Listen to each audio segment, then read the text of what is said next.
উত্তম আখলাকের কোরআনীয় বর্ণনা ভঙ্গিতে 11টা গুণাগুণ। উত্তম আখলাকের জন্য সর্বপ্রথম যে গুণাগুণ কোরআনুল কারীম আমাদেরকে টাচ দিয়েছে সেটি হচ্ছে, ততক্ষণ পর্যন্ত কেউ উত্তম আখলাকওয়ালা হতে পারবে না যতক্ষণ পর্যন্ত সে একটা বিশুদ্ধ হৃদয় লালন করবে না। বিশুদ্ধ হৃদয়ের লালনের দুইটা দিক, একটা হচ্ছে তাওহীদ যুক্ত শিরিক মুক্ত আল্লাহর প্রতি অবিচল ঈমান।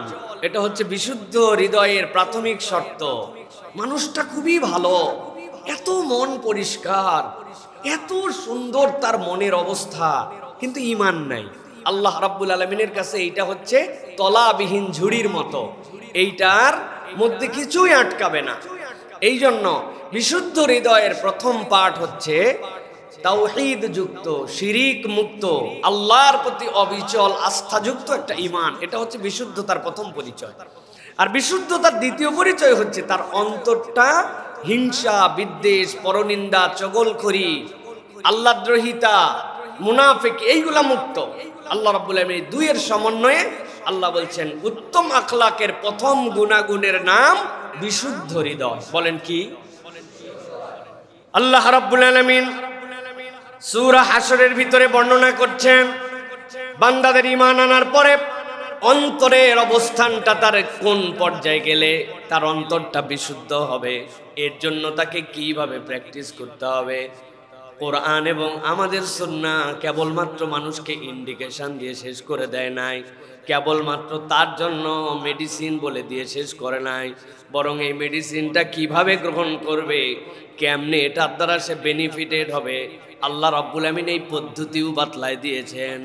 এই জন্য আল্লাহ রাব্বুল আলামিন তার দ্বীনের ব্যাপারে বলেছেন ইন্নাদ-দীনা ইনদাল্লাহিল ইসলাম। এইখানে দ্বীনের অর্থ হচ্ছে মানুষের জীবন ব্যবস্থার জন্য যা লাগবে এইটাকে আল্লাহ রাব্বুল আলামিন ইসলামের মধ্যে দিয়ে কবুল করে নিয়েছেন। আল্লাহ রাব্বুল আলামিন বলছেন ওয়াল্লাযীনা জাউ মিন বাদিহিম ইয়াকুলুনা রাব্বানা ইগফির লানা ওয়া লিইখওয়ানিনা আল্লাযীনা সাবাকুনা বিল ঈমান।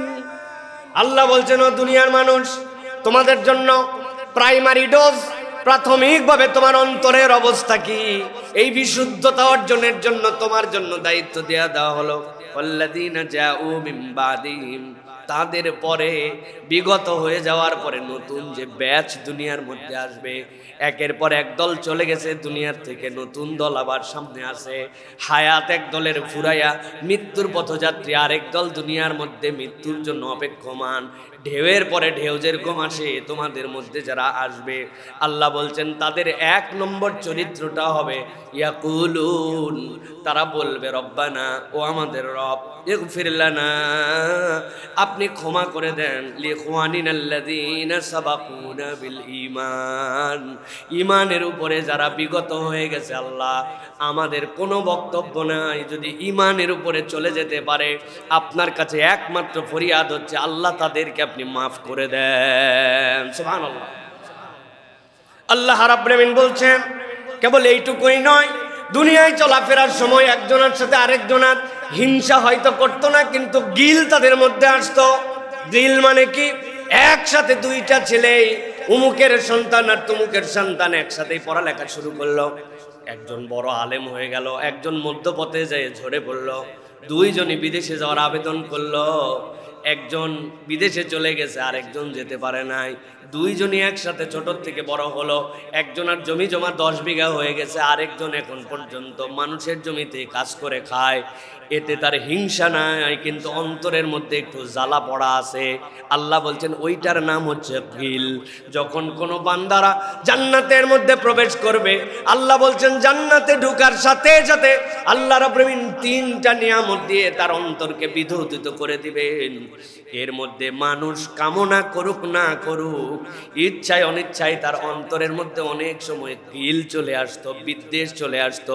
আল্লাহ বলছেন জান্নাতে ঢোকার সাথে সাথে রব্বুল আলামিন তাদের অন্তরের বিদ্বেষটা দূর করে দিবেন। ওই দলের লোক কারা হবে?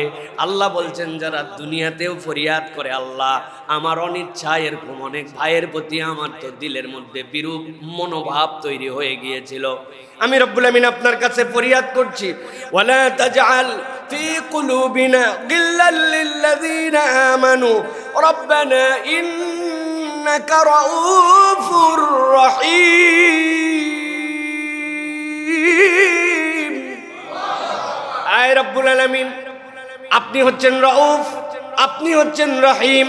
রউফ মানে আপনি এমন দয়াদ্র, এমন কোমলতা আপনার, যেইটা দুনিয়ার সব কোমলতা সেখান থেকে আসছে, কেবল কোমল নয়। আল্লাহ আপনি রাহিম রব। আয় রব্বুল আমিন রহমান লিদ দুনিয়া, কিন্তু পরকালের জন্য তো আপনি হচ্ছেন রাহিম। আমি রউফ রবের কাছে, আমি রাহিম রবের কাছে ফরিয়াদ করতেছি, আল্লাহ আমার অন্তরের মধ্যে আপনি এমন প্রশস্ততা দিয়ে দেন, আমার অন্তরটাকে এমন পবিত্র বানায় দেন, কোনো ইমানদারের উপরে যেন আমার কোনো হিংসা বিদ্বেষ না থাকে। সুবহানাল্লাহ। তাহলে এক নম্বর গুণাগুণ হচ্ছে একটা বিদ্বেষ মুক্ত, একটা বিশুদ্ধ অন্তর। অন্তর বিশুদ্ধ না, আপনি যাই হন না কেন, আপনি উত্তম আখলাকের প্রথম পাঠ গ্রহণ করতে পারেন নাই। অনেক দান করে, অনেক খয়রাত করে, অনেক তার সমাজপতি বিশিষ্ট, তার মধ্যে লিডারশিপের যোগ্যতা, অনেক কিছু বলা যেতে পারে, কিন্তু অন্তর যদি ইমানদারের প্রতি আপনার বিশুদ্ধ না হয়, ইমানদারের প্রতি যদি আপনার কল্যাণকামী না হয়, হিংসা বিদ্বেষওয়ালা অন্তর হয়, আল্লাহ বলছেন তোমার অন্তর এখন পর্যন্ত লাইন মতো উঠতে পারে নাই। অতএব উত্তম আখলাকের প্রথম প্রচেষ্টা হচ্ছে বিশুদ্ধ হৃদয়, আর বিশুদ্ধ হৃদয়ের প্রথম কামনা হচ্ছে আল্লাহর কাছে ফরিয়াদ করা, ইমানদারদের জন্য ক্ষমা, ইমানদারদের সাথে আমার জন্য কোনো বিদ্বেষ না থাকে, এইটার কামনা রউফুর রহিম রবের কাছে করা। কেননা অন্তরের মালিকও আল্লাহ, একে বিশুদ্ধ করে দিতে পারেনও আল্লাহ। সুবহানাল্লাহ। অতএব এটা আমাদের সব সময় মনে রাখতে হবে প্রিয় ভাইয়ের। এটা গেল এক নম্বর পয়েন্ট। দুই নম্বরে আল্লাহ রাব্বুল আমিন বলছেন অন্তরের বিশুদ্ধতার প্রতি তুমি যদি নিজেকে অটল অবিচল রাখতে চাও, দুই নম্বর একটা প্রাইম গুণাগুণ তোমার মধ্যে উত্তম আখলাকের জন্য নিজের মধ্যে নিয়ে আসতে হবে। আল্লাহ বলছেন ওই গুণাগুণটা হচ্ছে তোমার জন্য সবর। আল্লাহ কোরআনুল কারীমের মধ্যে অজস্র জায়গায় বলেছেন। সূরা আলে ইমরানের মধ্যে আল্লাহ রাব্বুল আমিন বলছেন দুনিয়ার মানুষের জন্য, একবারে সূরা আলে ইমরানের শেষ আয়াতে কারিমা আল্লাহ রাব্বুল আলামিন বলছেন, ইয়া আইয়ুহাল্লাযীনা আমানুসবিরু ওয়াসাবিরু ওয়ারাবিতু ওয়াত্তাকুল্লাহা লাআল্লাকুম তুফলিহুন। আল্লাহ বলছেন ও দুনিয়ার মানুষ, তোমাদের মধ্যে থেকে আমি জেনারেলি সকলকে ডাক দেই নাই, আমি তোমাদের মধ্যে থেকে স্লট আউট করে ফেললাম। ডাক দিয়ে বললাম ইয়া আইয়ুহাল্লাযীনা আমানু, ও ইমানদারেরা, ও আমার আপন বান্দা যারা যারা আল্লাহর প্রতি ঈমান এনে ফেলেছো, তোমাদের জন্য দায়িত্ব হচ্ছে আমানুসবিরু, তোমরা সবর করো। এরপর আল্লাহ বলছেন ওয়াসাবিরু, কেবলমাত্র সবর নয়, বরং যখন তোমার সামনে মোকাবেলার পর্যায়ে চলে আসে, ওই মোকাবেলার পর্যায়ে তুমি তোমার পাকে অটল অবিচল রাখো। ওয়ারাবিতু, আর যখন সীমান্ত প্রহরার দায়িত্ব তোমাদের সামনে আসে, সেই জায়গাতে তোমরা তোমাদের চূড়ান্ত সিনসিয়ারিটি, তোমাদের চূড়ান্ত আমানতদারিতাকে রক্ষা করো। আল্লাহ রাব্বুল আমিন বললেন সবর করো। এরপরে দুই নম্বর বললেন সাবিরু, তোমাদের সামনে যখন মোকাবেলার পর্যায়ে আসে, একটা তো নরমাল, আরেকটা যখন পরিস্থিতি তোমার সামনে চলে আসছে যেখানে তোমাকে দেখাতে হবে তোমার সবর, সেই জায়গাতেও তোমার পাকে ধরে রাখো। আর তোমাদের সীমান্ত প্রহরার ক্ষেত্রে তোমরা অ্যাক্টিভ থাকো। আল্লাহ রাব্বুল আমিন বলছেন ওয়াত্তাকুল্লাহ, আর আল্লাহকে ভয় করো। আল্লাহ বলছেন আমি গ্যারান্টার হলাম লাআল্লাকুম তুফলিহুন, আশা করা যায় এই গুণ যার মধ্যে আছে আল্লাহর সফল কামদের তালিকায় তারে উঠায় নেবে।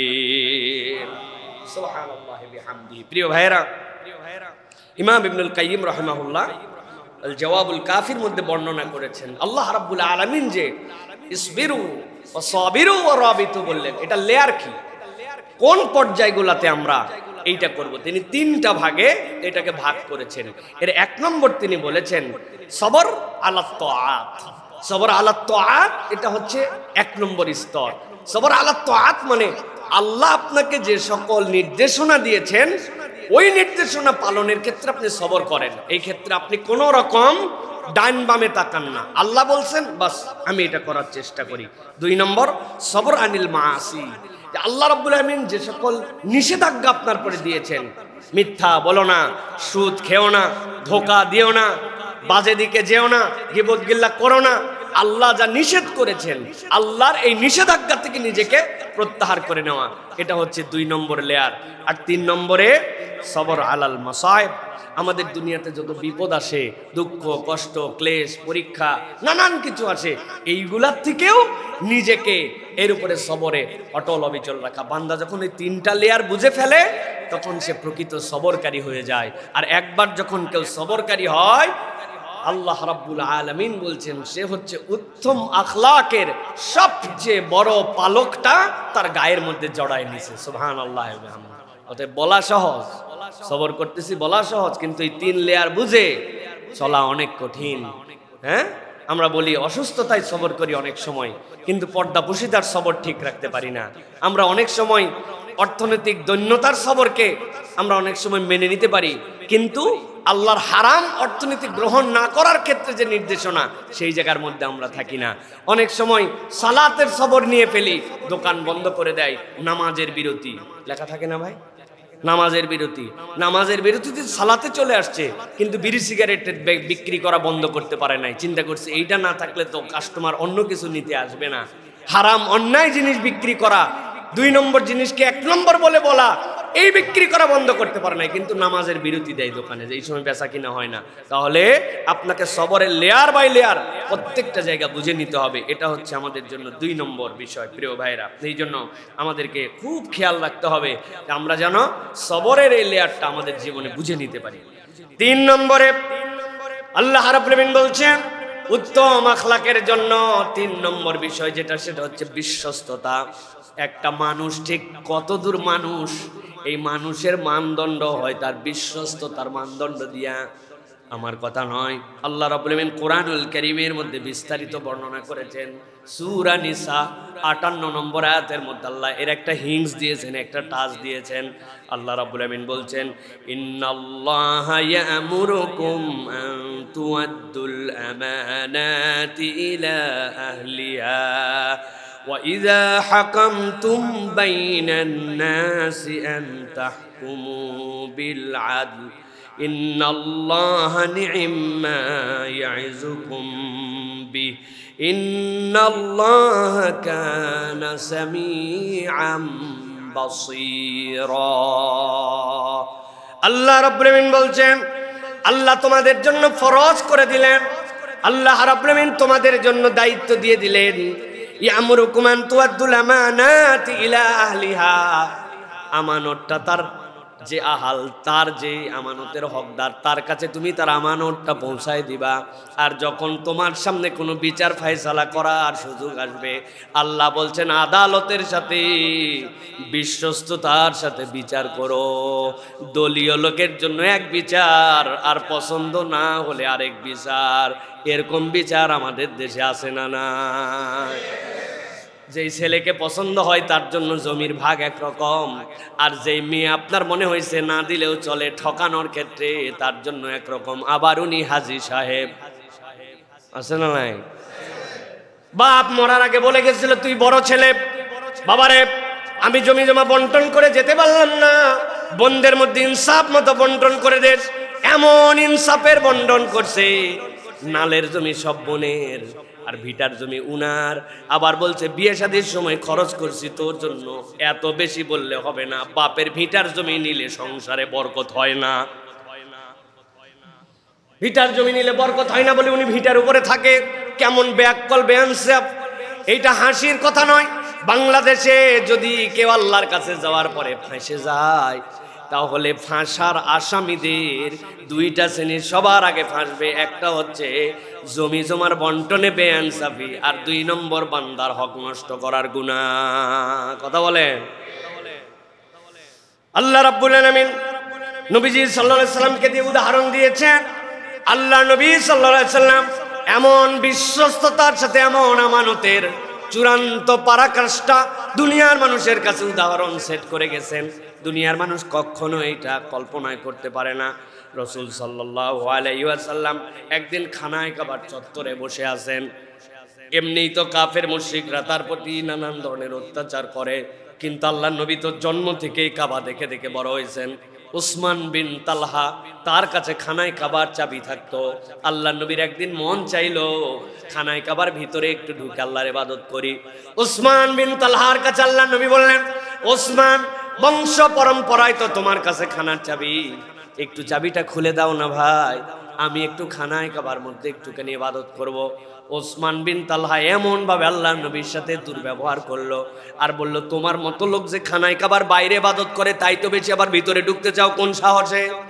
নবীজি মনের মধ্যে অনেক ব্যথা পাইলেন, কিন্তু আল্লাহ নবী ঠান্ডা মাথায় উসমান বিন তালহাকে বললেন, উসমান, এমন একদিন আসবে যেই দিন এই খানায় কাবার চাবির জিম্মাদার কিন্তু আমি মুহাম্মদ হয়ে যাব। অষ্টম হিজরিতে আল্লাহ নবী রওনা হয়ে গেলেন।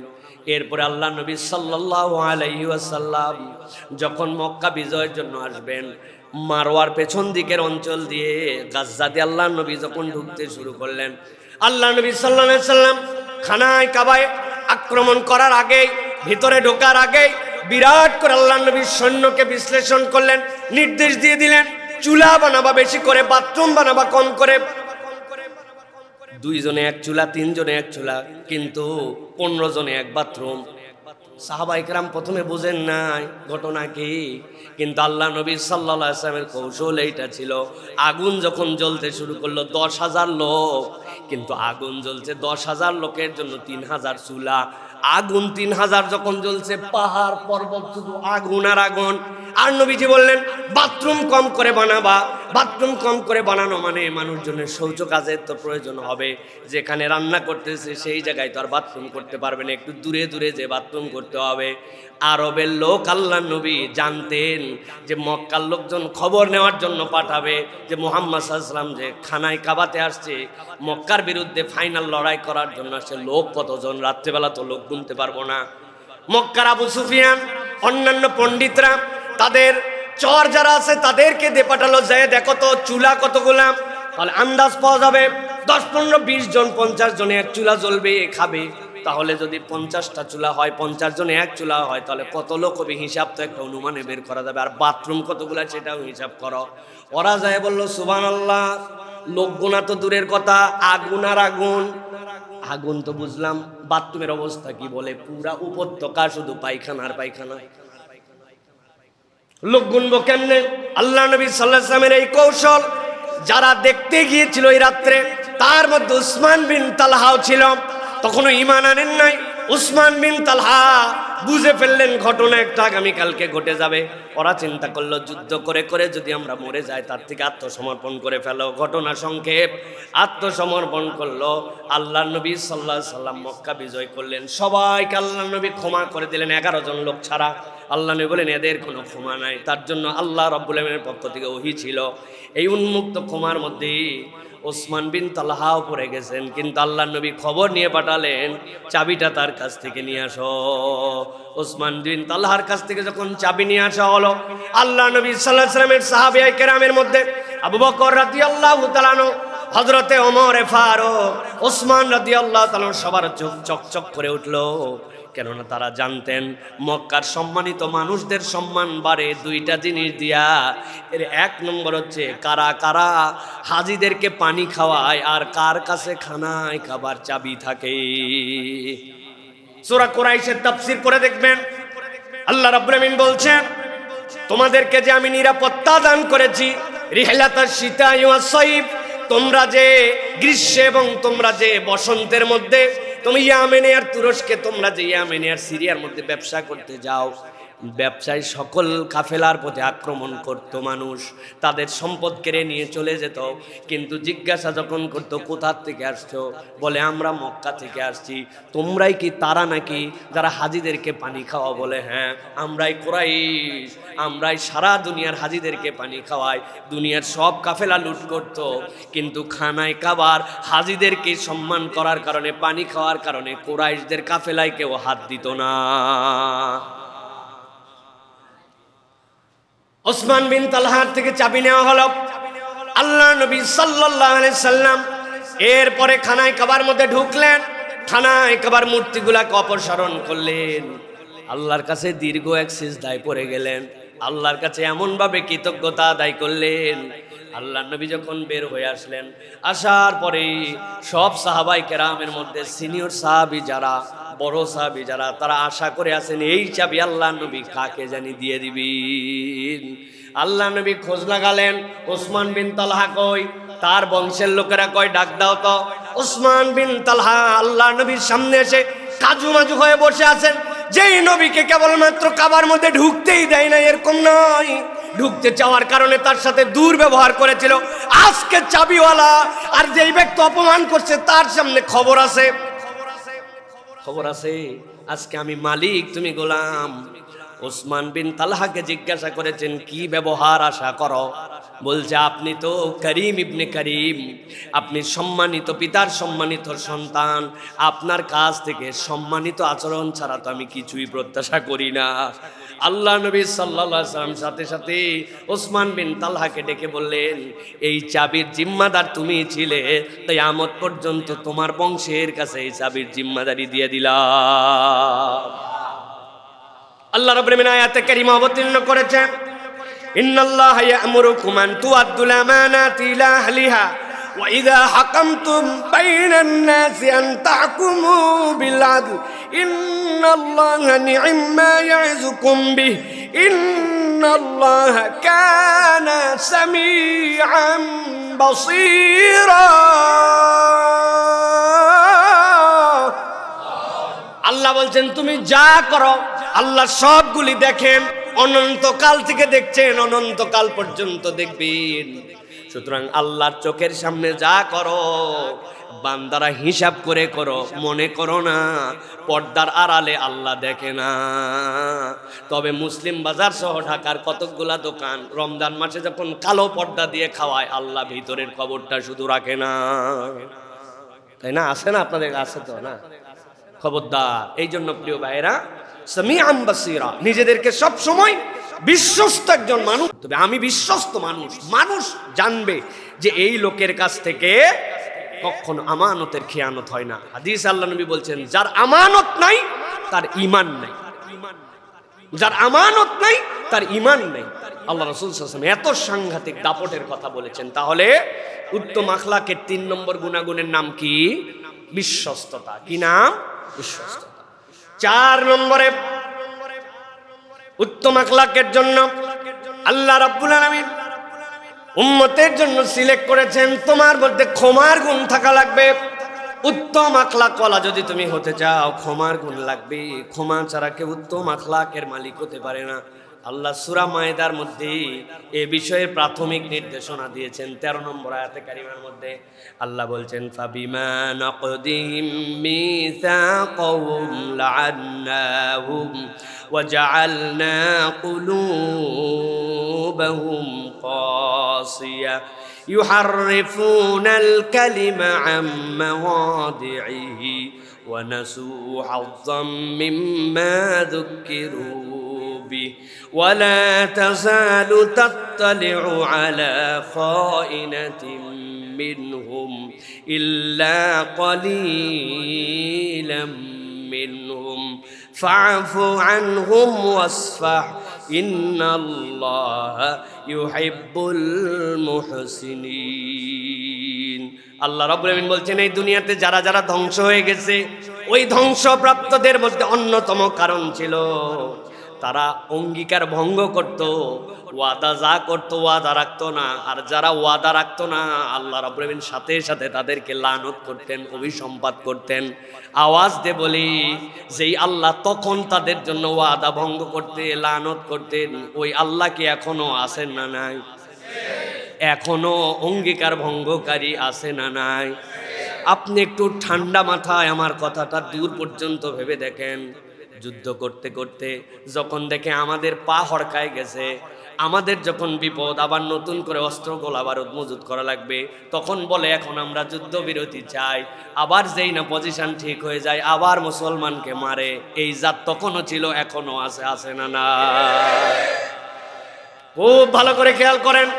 ইন্টারসেপ্টর ফুরায় যায়, আকাশ প্রতিরক্ষার ভিতরে আর কোনো গোলা বারুদ নাই, নিয়ে আসা লাগবে। এখন বলছে আমরা ব্রেক করলাম। আল্লাহ বলতেছেন এরা এতই জঘন্য, জাআলনা কুলুবাহুম কাসিয়া, তাদের অন্তরটা শক্ত হয়ে গেছে। এটা ওই বাহিনী। আল্লাহ রাব্বুল আমিন বলছেন ইউহারিফুনাল কালিমা আম মাওয়াদিই, তাদের মূল বক্তব্য ছিল তারা আল্লাহর কথাগুলাকে জায়গার থেকে অজায়গায় নিয়ে চলে গেছে, নিজের মতো ব্যাখ্যা করে দিয়েছে। আল্লাহর কালামকে, আসমানে ওহীকে 2 নম্বর বানাতে তারা একবারও ভাবে নাই, ইচ্ছা মতো তারা 2 নম্বর করেছে। আল্লাহ রাব্বুল আমিন বলছেন ওয়ানাসু হাজ্জাম মিম্মা যুকিরু বিহি, পয়গম্বর তো উম্মতে মুহাম্মাদের জন্য মুহাম্মদ সাল্লাল্লাহু আলাইহি ওয়াসাল্লাম একজন। নবীজি চলে যাওয়ার পরে 1450 বছর হয়ে গেছে, আমাদের কোনো পয়গম্বর আসবেও না, আল্লাহর দিবেনও না। কিন্তু তাদের জন্য এরকম 1450 বছরে আল্লাহ 14,000 পয়গম্বর পর্যন্ত পাঠাইছেন, কিন্তু আল্লাহর জিকির যা আসছে সেখান থেকে তারা ভুলে গেছে। আল্লাহ বলছেন ওয়ালা তাযালু তাত্তালিউ আলা খায়নাতিন মিনহুম ইল্লা কলিলাম মিনহুম, ভালোর দিকে খুব কমই ছিল তারা, অধিকাংশই তারা পচা আর বাজে।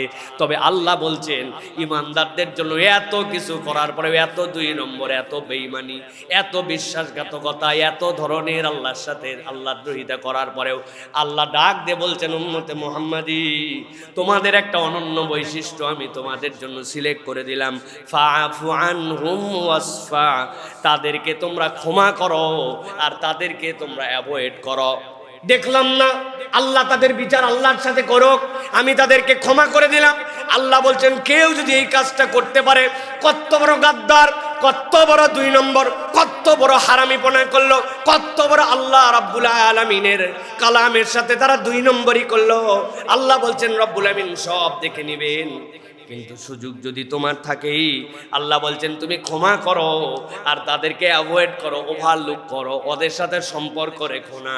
আল্লাহ বলছেন এই গুণ যার মধ্যে আছে, ইন্নাল্লাহা ইউহিব্বুল মুহসিনিন, এরা মুহসিনিনদের মধ্যে অন্তর্ভুক্ত। আল্লাহ তার এই বান্দাগুলাকে ভালোবাসেন, সুবহানাল্লাহ। সুতরাং আমাদেরকে ক্ষমার গুণে গুণান্বিত হতে হবে। মানুষকে সবসময় পানিশ করা, তার দোষ ত্রুটি সবসময় সামনে নিয়ে আসা, দোষকেই প্রাইম ভেবে ওইটাকেই একদম প্রায়োরিটি দেওয়া, এটা মুমিনের গুণাগুণ হবে না। ইফ দেয়ার এনি অপরচুনিটিস, যে আমি কোনো রকম একটু কাজ করার জায়গা পাই, তাহলে আমি মানুষকে ক্ষমা করি। আল্লাহ রাব্বুল আমিন বলছেন এই গুণাগুণটা উত্তম আখলাকওয়ালার গুণাগুণ। এই গুণ অর্জন করাও কঠিন, এই গুণ বাস্তবায়ন করাও কঠিন। ক্ষমা যে সে করতে পারে না। এক সালাফ থেকে বর্ণনা আসছে, তিনি তার এক কর্মচারী বারবার শুধু ভুল করে, বারবার, আর তিনি তাকে ক্ষমা করেন। একদিন ওই কর্মচারীকে উনি রাগ করে বলছেন, এই কতবার তো ক্ষমা করবো রে, আমরা বলি না মানুষকে। উনি সাথে সাথে ওই যে কর্মচারী তার দাস ছিল, সে চমৎকার এক উত্তর দিয়েছে, বলছে কিয়ামতের দিনে আপনি আল্লাহর কাছ থেকে যতবার ক্ষমা পেতে চান, মাত্র ও কয়বার ক্ষমা করলে হয়। মানে আপনি আপনার ভুল বোঝেন, আল্লাহর সাথে আপনার কত ভুল। উনার আকল খুলে গেছে, সুবহানাল্লাহ। সে হয়তো অন্য কোনো উদ্দেশ্যে নিজের প্রায়োরিটি নেওয়ার জন্য বলছে, কিন্তু কথাটা অনেক বাস্তব। আমি আমার আল্লাহর কাছে কি পরিমাণ অপরাধী, আল্লাহর কাছে আমি কতটুকু ক্ষমা চাই, কতটুকু ক্ষমা পেলে এই পুরা জীবনটাকে জাহান্নাম থেকে জান্নাতের দিকে নিতে পারবো। সুতরাং আমাদেরকে মানুষকে ক্ষমা করার তবিয়ত থাকতে হবে। ক্ষমা বিভিন্ন লেয়ারে হয়, স্ত্রীর ভুল, সংসারের ভুল, আচরণের ভুল, কর্মচারীর ভুল, ছাত্রের ভুল, সাথী ভাইয়ের ভুল, চলাফেরায় অন্যদের ভুল, নানান ধরনের হবে। আমার টেন্ডেন্সিটা থাকবে যে ক্ষমা করা, এটা আমার তবিয়ত হবে। প্রিয় ভাইরা, আল্লাহ যেন আমাদেরকে তৌফিক দান করেন। 5 নম্বরে উত্তম আখলাকের জন্য বিশাল বড় এক গুণাগুণ, সেটি হচ্ছে বিনয়। যার সাথে বিনয় আছে তার সাথে সব আছে। যে বিনয় পেল সে পুরা দুনিয়া পেয়ে গেল। এটা হাদিসের পরিভাষা অনুযায়ী আমরা বুঝতে পারি। আল্লাহ রাব্বুল আলামিন সূরা শুআরার ভিতরে বর্ণনা করেছেন মানুষের বিনয়ের কতকগুলা দিক কেমন করে হতে পারে। আল্লাহ বলেছেন, জানা আয়াত আমাদের, আল্লাহ বলছেন ওয়াকফিদ জানাহাকা লিমানিত্তাবাআকা মিনাল মুমিনিন। ও আমার হাবিব, আপনি আপনার পাখাকে, যারা মুমিন ঈমানকে ফলো করে তাদের জন্য আপনি আপনার পাখাগুলাকে বিছায়া দেন। বলেন তো মানুষের কি পাখা হয়? না, মানুষের তো হাত হয়। তাহলে আল্লাহ রাব্বুল আলামিন কোন হিসাবে আল্লাহ নবীকে বললেন যে আপনি ঈমানদারদের জন্য আপনার পরগুলা বিছায় দেন? তাফসীরগুলা পড়ে দেখবেন, সূরা শুআরা 26 নম্বর সূরা, আল্লাহ রাব্বুল আলামিন 215 নম্বর আয়াতের মধ্যে এটার ব্যাখ্যা মুফাসসিররা করেছেন অজস্রভাবে। একটা পাখি যখন তার পরকে বিছায় দেয়, পাখির পর বিছানোর মধ্যে একটা ভিন্ন রকম ব্যাপার থাকে। এটা যদিও তার হাতের ভূমিকায় থাকে, কিন্তু তার পাখাগুলাকে সে মেলায় দেয়। মেলায় দেওয়ার পর তার বাচ্চাগুলা যখন তার নিচে ঢুকে যায়, তখন দুনিয়া কিয়ামত হয়ে যেতে পারে, কিন্তু বাচ্চারা ফিল করে যে অন্ততপক্ষে আমি নিরাপদে আছি। ভালো করে কথাটার মানে বোঝেন। বাচ্চারা ফিল করে, কিন্তু এই ফিল সব সময় কি তাকে নিরাপত্তা দিতে পারে? না, সব সময় নিরাপত্তা দিতে পারে না। 10টা বাচ্চাকে পাখার মধ্যে নিয়েছে, বাচ্চা ভাবতেছে আমি নিরাপদ, আমার ফিল এইটা, কিন্তু এমন ঝড় আসছে, এমন বৃষ্টি হয়েছে, মুরগি সহ পাখি সহ উড়ে চলে গেছে। কিন্তু যখন সে পাখাটা বিছাইছিল, তার পরের নিচে যারা ঢুকছিল তারা অন্তরের মধ্যে এই বিশ্বস্ততা পেয়েছিল যে আমরা একটা নিরাপদ জায়গায় আসছি।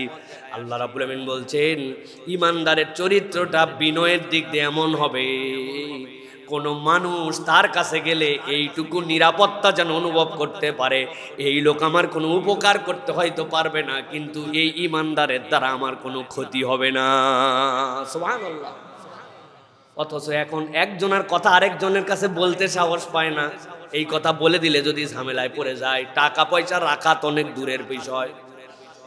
কি কথা বললেন না? যে কল্পনা করবেন, মাঝে মাঝে মিলাবেন এইগুলার সাথে। 11টা গোত্রের 11 জন যুবক হাজির হয়ে গেল, মুহাম্মদ সাল্লাল্লাহু আলাইহি ওয়াসাল্লামকে ঝামেলা মুক্ত করে দিবে। আরে তার দাওয়াত বন্ধ করো, তার কার্যক্রম বন্ধ করো, তেলাওয়াত বন্ধ করো, এত কিছু দরকার আছে নাকি? ঘরের থেকে কাল্লা আলাদা করে দিলেই তো ঝামেলা মিটে যায়। বনি হাশেম যেন আমাদের বিপক্ষে দাঁড়াতে না পারে, এক গোত্র বলে হবে না, বাকি 11টা গোত্রের 11 জন লোক আল্লাহ নবীকে হত্যা করে ফেলবে হিজরতের রাত্রিতে। এ কথা কি জীবনের প্রথম শুনতেছেন না আগেও শুনছেন? কিন্তু আল্লাহ নবী সাল্লাল্লাহু আলাইহি সাল্লাম সাইয়েদনা আলী কাররামাল্লাহু ওয়াজহাহু তাকে ডেকে বললেন, তুমি আমার বিছানায় শোও। আমি চলে যাব কেন? আলী রাদিয়াল্লাহু তাআলার প্রতি এই পরীক্ষা নেওয়ার দরকার কি? আলী রাদিয়াল্লাহু তাআলাকে সাথে নিয়ে তো তিনি যেতে পারেন। বলে, আলী, আমাকে মারার জন্য তারা হত্যা করার জন্য সিদ্ধান্ত নিয়েছে। আমার আল্লাহ জানাইছেন, ওয়াজআলনা মিন বাইনি আইদিহিম সাদ্দান ওয়া মিন খালফিহিম সাদ্দান ফাগশাইনাহুম ফাহুম লা ইউবসিরুন। তারা আমাকে দেখতে পাবে না। আল্লাহ গ্যারান্টি দিয়েছেন, তুমি শুয়ে যাও, আমার ক্ষতি হবে না, তোমাকেও ক্ষতি করতে পারবে না। কিন্তু শোয়াই দিয়ে গেলেন কেন? যেই লোকেরা আল্লাহর নবীকে হত্যা করে শেষ করে দেওয়ার পর্যন্ত সিদ্ধান্ত নিছে, ওই রাত্রে পর্যন্ত ওর বউরেও বিশ্বাস পায় নাই, ওর বাপরে বিশ্বাস পায় নাই, ওর বড় ভাইরে বিশ্বাস পায় নাই। ওরা তার আমানতটা আল্লাহর নবীর থেকে নেয় নাই, কারণ তারা জানে নবী মরে যেতে পারে, মুহাম্মদ সাল্লাল্লাহু আলাইহি ওয়াসাল্লাম মরে যেতে পারে, কিন্তু আমানতের খেয়ানত করবে না, এমন একজন বিশ্বস্ত মানুষ। সুবহানাল্লাহ। যেই নবীকে হত্যার রাত্রে পর্যন্ত তারা বিশ্বাস করে, ওই নবীর উম্মতের কাছে পেটের কথা দিতে অপর ভাই বিশ্বাস করে না। কথা ঠিক কিনা? কেমন আমানতদার, কেমন বিনয়ী। এই জন্য আল্লাহ বলছেন, তোমার ডানাটা ঈমানদারদের জন্য সব সময় জুড়ানো থাকবে, অন্তত তোমাকে যেন ট্রাস্ট করে, তোমাকে যেন বিশ্বাস করে। ঈমানদারের প্রতি এক ঈমানদারের ন্যূনতম এই গুণাগুণ অর্জন না করলে তুমি হ্যান ত্যান যাই হও না কেন, তুমি উত্তম আখলাক ওয়ালা মানুষ হতে পারো না। এইটা গেল 5 নম্বরে। এরপরে আল্লাহ রাব্বুল আলামিন নবীজি সাল্লাল্লাহু আলাইহি ওয়াসাল্লামের প্রতি ওহী করে জানাচ্ছেন, কোন মানুষ যদি উত্তম আখলাক ওয়ালা হতে চায় আর এই যে ইনস্টল করতেছে এই অ্যাপসটা যেন তার মধ্যে ভাইরাসে না লাগে, অ্যান্টিভাইরাস একটা দেওয়া লাগবে এর জন্য। আল্লাহ বলছেন উত্তম আখলাকের অ্যান্টিভাইরাস তার মধ্যে 6 নম্বর একটা গুণাগুণ লাগবে, ওই বান্দা যেন শাকের বান্দা হয়, শুকরগুজারি না থাকলে উত্তম বান্দা হতে পারে না। আল্লাহ কোরআনুল কারীমের মধ্যে বলছেন, ওয়া ইস্তাযানা রাব্বুকুম লা ইন শাকারতুম লা আযীদান্নাকুম ওয়া লা ইন কাফারতুম ইন্না আযাবি লাশাদীদ।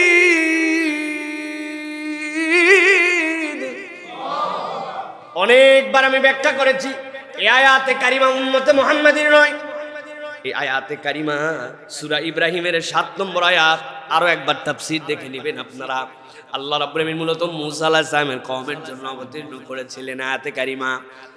এই মানুষগুলাকে নিয়ে যখন তাদের নিশ্চিত মৃত্যু, তাদের স্ত্রী কন্যাদেরকে যখন দাসী বানায় রাখতো, ছেলেদেরকে দাস বানায় রাখতো, আল্লাহর প্রতি তাদের কোনো রকম ভাবে ইবাদত বন্দেগী করার স্বাধীনতা ছিল না। আল্লাহ যখন পার করায় দিলেন, আল্লাহ এরপরে বললেন এই নিয়ামতের কৃতজ্ঞতা আদায় করলে তোমাদেরকে বাড়ানো হবে, আর যদি নিয়ামত পাওয়ার পরেও কৃতজ্ঞ না হও তোমার বিপদ আছে কিন্তু।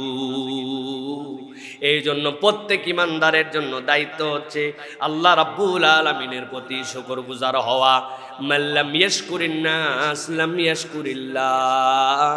কেউ যদি মানুষের কৃতজ্ঞ হতে না জানে, সে প্রকৃতার্থে আল্লাহর কৃতজ্ঞ হতে পারে না, ঠিক না? দুনিয়ার নেচার এখন পেয়ে গেছি, আর যার কাছ থেকে পাইলাম তারে আমি চিনি না, ঠিক না ভাই? চিনি না। দেখবেন সম্পর্ক একজনের মাধ্যম দিয়ে আরেকজনের হয়েছে, মধ্যস্থতাটা ভুলে যায় মানুষ।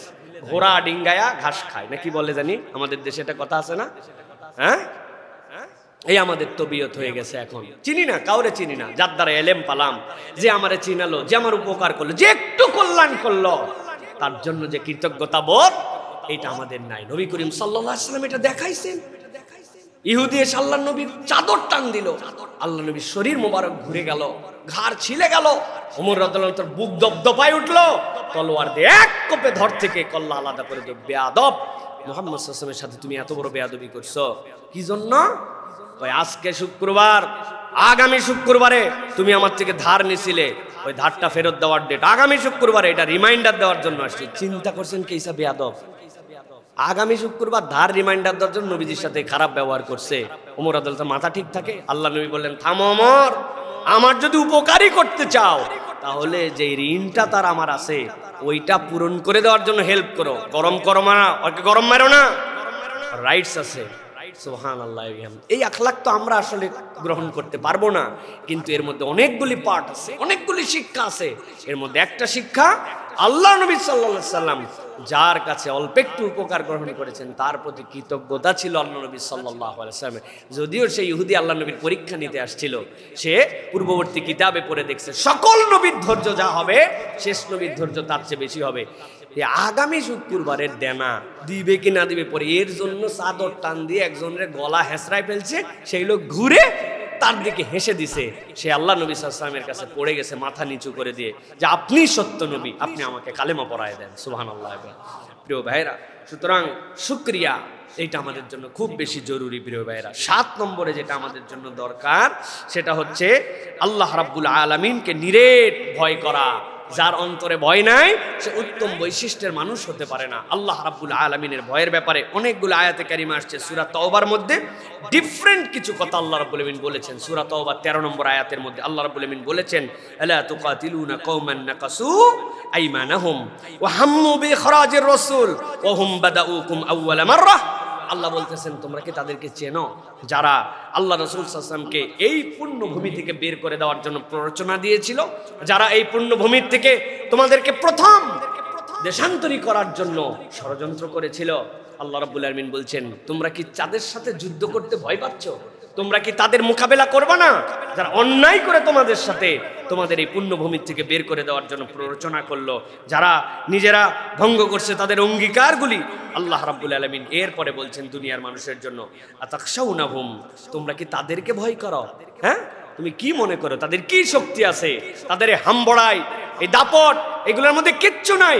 আল্লাহ রাব্বুল আলামিন বলছেন ফাল্লাহু আহাক্কু আন তাখশাউহু ইন কুনতুম মুমিনিন, তোমরা যদি মুমিন হও তাহলে আল্লাহই তোমার চূড়ান্ত ভয় পাওয়ার একমাত্র গন্তব্যস্থল। সুবহানাল্লাহি ওয়া বিহামদিহি।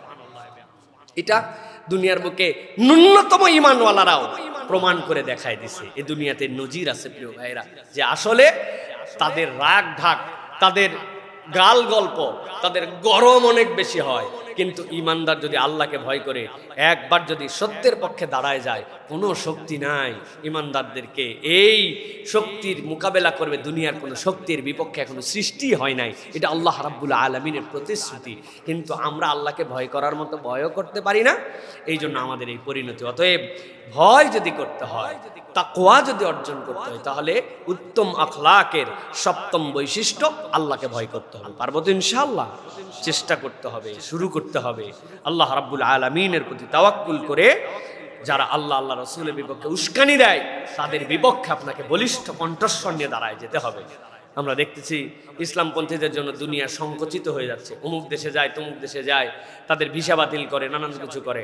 আমরাও বলছি যে দুনিয়ার সকলের ভিসা বাতিল করে দেখ, যতদিন পর্যন্ত খানায় কাবার ভিসাটা আমাদের জন্য উন্মুক্ত থাকবে, দুনিয়া দেখা লাগবে না। আল্লাহ দুনিয়ার সব দেশের লোক ওখানে নিয়ে এসে আমাদেরকে দেখা করাবেন ইনশাআল্লাহ, ঠিক কিনা?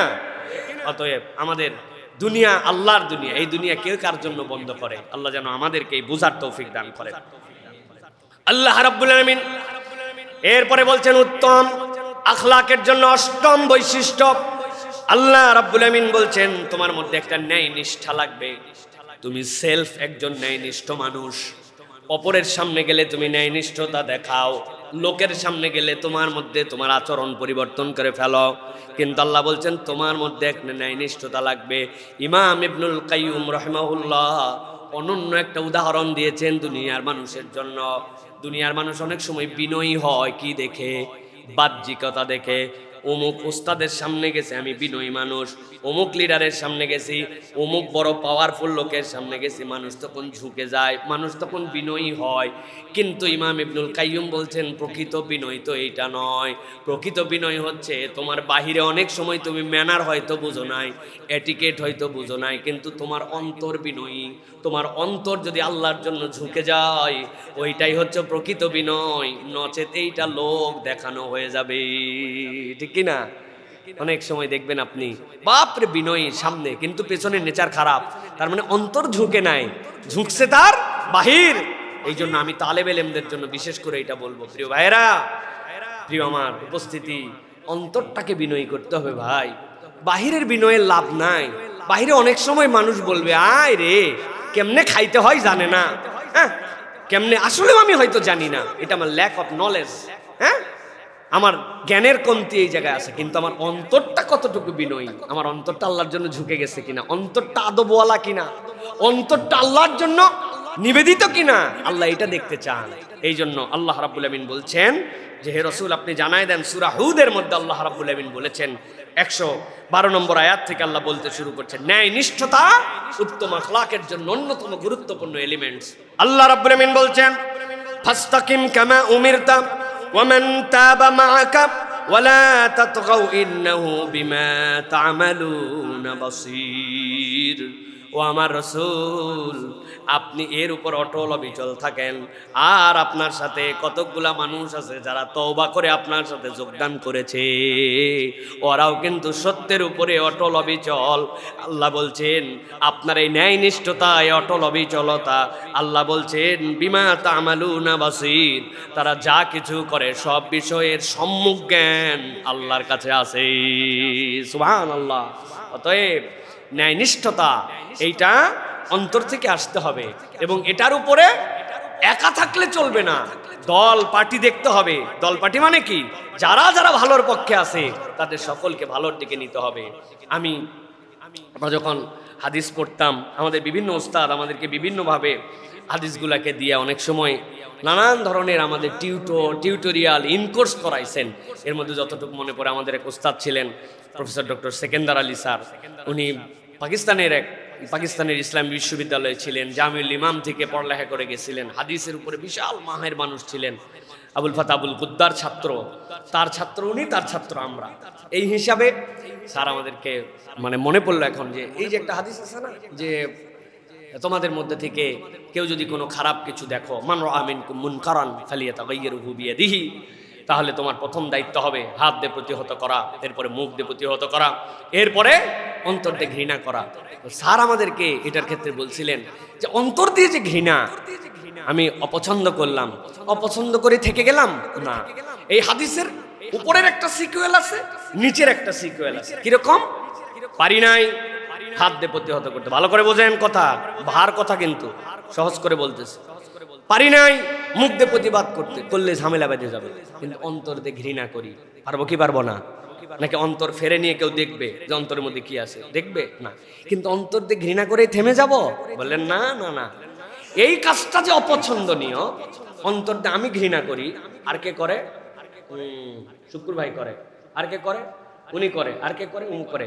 গুনতে গুনতে গুনতে দেখছি যে মুখেও বলতে পারে না, ক্ষমতাও দেখাতে পারে না, 10 জন অপছন্দ করে। এখন 10 জন যখন এক হয়েছি, বলছি ভাই আমরা তো 10 জন, এখন তো আর অন্তরে না, এখন পিছন দিক থেকে একটু ধাক্কা দেয়, ফুসফাস করে একটা আওয়াজ তুলি, আপনি তুলবেন, আমি তুলবো, অমুকে তুলবো।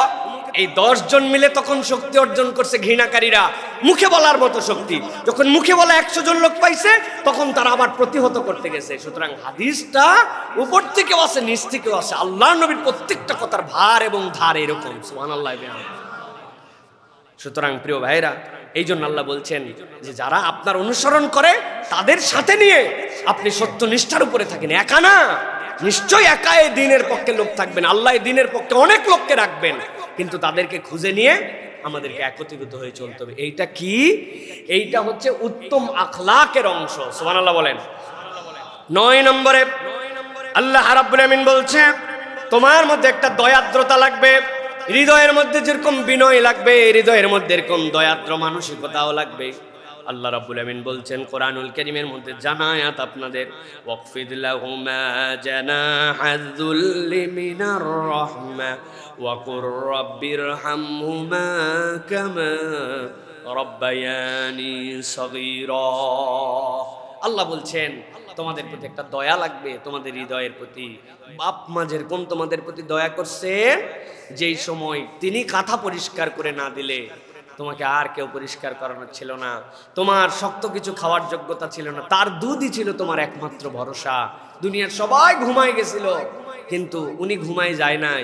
শীতের মধ্যে ওই মানুষটা তোমার কাপড় পরিবর্তন করে না দিলে তাহলে তুমি নিউমোনিয়া হয়ে মারা যেতা। তার যে হৃদয়ের মধ্যে স্নেহ এবং ভালোবাসা ছিল, এইটা দুনিয়ার কারো মধ্যে কম্পেয়ার করলে পারা যাবে না। আল্লাহ বলছেন ওই হৃদয়টা তুমি বুড়া জানু, তোমার হৃদয় কচকচা হয়ে গেছে, একবারে বয়স হয়ে গেছে তোমার, কিন্তু যেই হৃদয় তোমার মায়ের তোমার জন্য একদিন থেকে শুরু করে ছোট বয়সের ছিল, ওই হৃদয়টা বড় হয়েও তোমাকে লালন করতে হবে। Just simply you cannot imagine that. Allah কি বলছেন? আপনি খালি মনে করতেছেন বাপ মায়ের জন্য এরকম অন্তর হতে হবে, তোমার আচরণের ক্ষমতা। না না না, এই অন্তর আগে বানাতে বলছেন আল্লাহ। ওয়াকফিদ লাহুমা, আল্লাহ বলছেন তার জন্য তোমরা এরকম পর বিছায় দাও, এরকম বিশ্বস্ত হও। আচ্ছা ভাই বলেন তো, যে আপনার আমার অন্তর যদি বাপ মার জন্য যেরকম আচরণ করছেন, ওই বিনয়টা, ওই কমলতাটা যেটা আসে, তাহলে ওটার দ্বারা কি খালি আমার বুড়া বাপ মা বেনিফিটেড হবে, না উম্মা বেনিফিটেড হবে? হ্যাঁ, আল্লাহ এই জন্য বলছেন। এইগুলো আয়াতে কারিমার মধ্যে দীর্ঘ ব্যাখ্যা আছে, এত সংক্ষেপে, এর থেকে কম টাইমে এত কথা আসলে বলা সম্ভব নয়। আপনি জাস্ট ফিল করেন।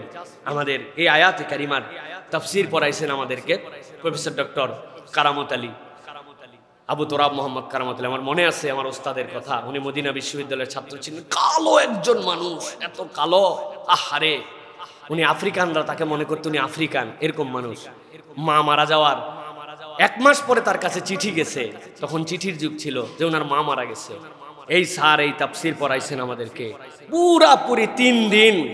এই তাফসীরটুকু শুধু পড়াইছেন 2টা আয়াতের। আহা, কি যে এর মধ্যে তত্ত্ব, কি যে বার্তা! তার একটা শুধু বললাম যে আমরা যে বিনয়ী হব, আল্লাহ বলছেন তোমার বাপ মায়ের জন্য তোমরা নম্র হৃদয়ওয়ালা হও, তাদের জন্য পর বিছায় দাও, তারা যেরকম তোমাদেরকে ছোটবেলায় করছিলেন। এটার মানে এই নয়, আল্লাহ বলছেন তুমি তোমার হালতটা একটা দয়াদ্র হালতে তোমাকে তৈরি করে ফেলো, যেই দয়াদ্রতায় তোমার বাপ মা তো বেনিফিটেড হবে, কিন্তু তোমার হালত যদি ওরকম হয়ে যায় অনেকেই এর দ্বারা তোমার বেনিফিটেড হবে। সুবহানাল্লাহ। সুতরাং এটা একটা হালতের নাম। মানুষ মাত্র দয়া তার সাথে থাকবে, ক্রুয়েলিটি যেন না থাকে আমাদের মধ্যে। আমরা ক্রুয়েল হার্ট হয়ে গেছি, আমাদের হার্টগুলা পাষণ্ড হয়ে গেছে।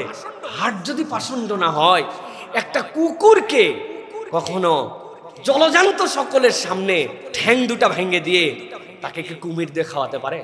কুমির তো অনেক কিছুই ধরে খায় রে ভাই, অনেক কিছুই খেতে পারে, কিন্তু আপনি খাওয়ার আয়োজন করে দিয়েছেন একটা অবলা প্রাণীকে, এবং তার পিছনে আপনার এমন মান্যত আছে যেটার দ্বারা আপনার ইমানও গেছে, আছে না নাই? এগুলো কেন খাওয়ায়? ইমান যাওয়ার খাওয়ানি ওইটা। বাচ্চা হয়নি, অমুক হয়নি, তমুক হয়নি, এই জন্য খাওয়ায়। নাউজুবিল্লাহ বলেন। ওইটার হেদায়েতের জায়গা নাই। ওই মাজার এখন মানুষকে দিগ্ভ্রান্ত করার একটা জায়গা বানায় ফেলছে। ওই আল্লাহর ওলিদেরকে যদি আল্লাহ এই ক্ষমতা দিতেন যে উঠো, উঠে তোমরা শুদ্ধ করো, ওনাদের হাতে যদি স্ট্যান্ড গান থাকতো, আশপাশে সবগুলোকে ব্রাশ ফায়ার করে মারি ফেলতো। যে তোমরা, আমরা হেদায়েতের দাওয়াত নিয়ে আসছি আর তোমরা আমাদের এই জায়গা থেকে এখন মানুষকে মুশরিক বানাচ্ছ। আহারে কি কপাল পোড়ার জাত! কই আমেন কোথার থেকে এসে তারা গৌরগোবিন্দর মতো লোককে তারাই দিয়া ওই টিলার মধ্যে কালেমার দাওয়াত তুলিছেন, কালেমার বুলন্দতা উত্তোলন করেছেন। আর আজকে সেই জায়গার থেকে তুমি কচ্ছপকে খাওয়ায়, কাসিমকে খাওয়ায়, উমুককে কালা পাহাড় ধলা পাহাড়কে নিয়ত করে ফালায়া খাওয়ায়া একে অমানবিকতা করতেছো, 2 নম্বরে ঈমান হারা করতেছো। আল্লাহ যেন আমাদেরকে বোঝার তৌফিক দান করেন, আল্লাহ যেন ক্রুয়েলিটি আমাদের মধ্যে না দেয়। 10 নম্বরে আল্লাহ রাব্বুল আলামিন বলছেন, কোন মানুষ যদি ন্যায় পরায়ণতার মধ্যে নিজের গুণাগুণগুলাকে ঢুকাই নিতে চায়, যে যদি উত্তম আখলাক কলা হতে চায়, তাহলে তার জন্য আরেকটা জিনিস লাগবে, সত্যবাদিতা। মিথ্যুক কখনো উত্তম আখলাকওয়ালা নয়। আল্লাহ কোরআনুল কারীমের মধ্যে বলছেন, ইয়া আইয়ুহাল্লাযীনা আমানুত্তাকুল্লাহ ওয়া কুনু মা'আস সাদিকিন। গভীর মনোযোগে তাফসীর পড়ে নেওয়ার জন্য অনুরোধ করলাম। আল্লাহ বলেন নাই সত্যবাদী হও, আল্লাহ বলছেন কুনু মা'আস সাদিকিন, তুমি সত্যবাদীর সাথী হও। তার মানে যে সত্যবাদী তার সাথী হওয়া লাগবে। এখন একজন এসে বলছে আমি আপনার সাথী হতে চাই, কিন্তু আপনি মিথ্যাবাদী। আল্লাহ কোন জায়গায় আটকাইছে আপনি একটু বোঝার চেষ্টা করেন। আল্লাহ রাব্বুল আলামিন পুরা সমাজকে সত্যবাদী, পুরা সোসাইটিকে সত্যবাদী বানানোর জন্য আল্লাহ বলছেন তুমি সত্যবাদীর হও। এখন আমি মিথ্যাবাদী, আরেকজনের সত্যবাদীর সাথী হলাম, তাহলে তার সাথী আমি কেমনে হলাম? সাথী তো মিলল না। আল্লাহ এই সমাজকে সুন্দর করার জন্য সমাজের প্রতিটা মানুষের জন্য দিক নির্দেশনার মধ্যে ঢুকাইছেন। সুবহানাল্লাহ। এই জন্য বললাম না যে এগুলোর মধ্যে যে কত কথা খালি খলবল করে, যে কি বলবো আর কি রাখবো। প্রিয় ভাইয়েরা, সর্বশেষ আল্লাহ রাব্বুল আলামিন বলছেন, একটা মানুষের সর্বপ্রথম যে গুণাগুণের কথা বলে আপনাদের কাছে শুরু করেছিলাম, আল্লাহ বলছেন বিশুদ্ধ অন্তর। ওই বিশুদ্ধ অন্তর দিয়ে তার শুরু, আর শেষের দিকে তলাও আছে মাথাও আছে। আল্লাহ আটকায় দিচ্ছেন। এবার এই বান্দার উত্তম আখলাকের জন্য আল্লাহ বলছেন সবচেয়ে বেশি গুরুত্বপূর্ণ গুণাগুণের একটা হচ্ছে এই বান্দাকে লজ্জাশীল বান্দা হতে হবে। যার হায়া নাই তার কিচ্ছু নাই। এটার কি প্রমাণ আপনাদের কাছে আছে? আমার কাছে সকাল সন্ধ্যা এটার প্রমাণ আছে। আহারে, এক ভদ্র মহিলা ভিডিও করতেছে, বয়স কেমন হবে জানি না, তবে লোকটাকে দেখে বোঝা যাচ্ছে 40-এর উপরে। আমি একটা মাহফিলে যাওয়ার পরে এক জায়গায় গেছিলাম, যাওয়ার পরে দেখি এই লোক নাচতেছে আর এই ভদ্রমহিলা ভিডিও করতেছে। হ্যাঁ, আর প্রচুর লোকজন আশপাশে। লজ্জায় আমি পাশ দিয়ে চলে গেছি যে এত লোকের ভিতরে নাচে কেমনে। আমার সাথে যে ছিল আজহার ভাই নামে এক লোক, উনি বলতেছে হুজুর টিকটকের ভিডিও বানায় নিচ্ছে এই জায়গায়। চিন্তা করছেন আপনি, বেহায়া, বেশরমি, লজ্জাহীনতা কোন লেভেলে নামছে যে এই মানুষগুলি উন্মুক্ত গুনাহ খাতা করতেও আর লজ্জা করে না। ঠিক না ভাই? উন্মুক্ত লজ্জা করতে আর গুনাহ খাতা করে না। আল্লাহ রাব্বুল আমিন সূরা নূরের মধ্যে বলেছেন এই জন্য দুনিয়ার মানুষের জন্য, কুল্লিল মুমিনিনা ইয়াগুদ্দু মিন আবসারিহিম ويحفظوا فروجهم ذلك أزكى لهم إن الله خبير বিমা ইয়াসনাউন। আল্লাহ বলছেন ইমানদারদেরকে বলে দেন তারা যেন তাদের চোখকে অবনমিত রাখে। যা পাইলাম তাই দেখলাম, এইটা ইমানদারের চরিত্র হবে না। এটা কেবল ফিজিক্যাল দেখা নয়, ডিভাইস থেকে শুরু করে সব জায়গায় একই কথা। আমি অনেকবার উদাহরণ দিছি, ক্রিকেট খেলা দেখতেছিলাম, হঠাৎ করে ইন্ডিয়ান এক সিমেন্টের বিজ্ঞাপন আসছে, নাম এখন মনে আসছে কিন্তু এটা রেকর্ড হয়ে যাবে জন্য বললাম না। ওই সিমেন্টের বিজ্ঞাপনে কোনো কথা নাই, বার্তা নাই, এক মহিলা সমুদ্রের মধ্যে থেকে উঠে আসতেছে। এই দৃশ্য দেখার পরে আমি যাদের সাথে খেলা দেখতেছি এরা আমার তেমন পরিচিত কেউ নয়, কেউ বড় ভাই, কেউ দোকানদার, কেউ বা আশপাশের লোক, কিন্তু আমরা লজ্জায় তখন মিশামিশি অন্য কথা, অন্য প্রসঙ্গে যাচ্ছি, অন্য আলাপ করতেছি, ওইদিকে তাকায় নাই। প্রত্যেকেই দেখলাম একই অবস্থা। বেশি দিন আগের কথা নয়, মাত্র 10 থেকে 15 বছর আগেও এইরকম কোনো দৃশ্য দেখলে বাপ মা বসে একসাথে দেখবে, সন্তান অথবা বড় ভাই ছোট ভাই দেখবে, এটা কল্পনা করা যেত না। আর এখনকার বাস্তবতা হচ্ছে বাপ তার সন্তানকে নিয়ে সিনেমা দেখতে যায়, আছে না না? আল্লাহ রাব্বুল আলামিন এই জন্য বলছেন কুল্লিল মুমিনিনা ইয়াগুদ্দু মিন আবসারিহিম ওয়া ইয়াহফাজু ফুরুজাহুম যালিকা আজকা লাহুম। আল্লাহ বলছেন এর মধ্যেই তোমাদের জন্য তাজকিয়া আছে, ওই বিশুদ্ধতা মিলছে নি। প্রথমটা অন্তরের বিশুদ্ধতা। আল্লাহ বলছেন তোমার জন্য কেবল নির্দেশনা দেই নাই, ওষুধ কেমনে কাজ করবে, কোন ওষুধ খাইলে কাজ করবে তাও বলে দিলাম। তোমার অন্তরের বিশুদ্ধতার জন্য তোমার চোখকে নামায় ফেলো। যালিকা আজকা লাহুম ইন্নাল্লাহা খাবীরুম বিমা ইয়াসনাউন। আল্লাহ বলছেন ওই সানগ্লাসের ফাঁক দিয়ে কি দেখো, একা ঘরের মধ্যে কি দেখো, কেউ না থাকলে কি দেখো, সবগুলার খবর কিন্তু আল্লাহ জানেন, ঠিক কি না? অতএব প্রিয় ভাইরা, আমাদেরকে লজ্জাশীল হতে হবে। যার সাথে হায়া নাই তার সাথে ঈমান নাই। সুতরাং হায়া, আল হায়া শুবাতুম মিনাল ঈমান, এটা হচ্ছে ঈমানের একটা অংশ, আমাদেরকে বুঝতে হবে প্রিয় ভাইরা। তাহলে আবার একটু সামারি করে দেই। 1 নম্বর বিশুদ্ধ হৃদয়, 2 নম্বর সবর, 3 নম্বর বিশ্বস্ততা, 4 নম্বরে ক্ষমা, 5 নম্বরে বিনয়, 6 নম্বরের পরে আপনাদের জন্য বলেছি শকর, 7 নম্বরে ভয়, 8 নম্বরে ন্যায়নিষ্ঠতা, 9 নম্বরে বলেছি দয়া, 10 নম্বরে সত্যবাদিতা, আর 11 নম্বরে লজ্জাশীলতা। এই গুণাগুণগুলো যদি আমাদের মধ্যে থাকে, ওয়া ইন্নাকা লাআলা খুলুকিন আযীম। আল্লাহ রাব্বুল আলামিন নবীর ব্যাপারে বলেছেন আপনাকে উত্তম চরিত্রের উপর অধিষ্ঠিত করা হয়েছে। এই খুলুকে আযীমের একটা পার্ট তাহলে আমাদের সাথে অন্তত পক্ষে বলতে পারবো যে আমাদের মধ্যে আছে। একটু আমি আত্মবিশ্লেষণ করার জন্য বলবো, খালি শোনার জন্য শোনা নয় প্রিয় ভাইরা, আমরা একটু বিশ্লেষণ করে দেখব আল্লাহ আমাদের মধ্যে কতগুলো আছে।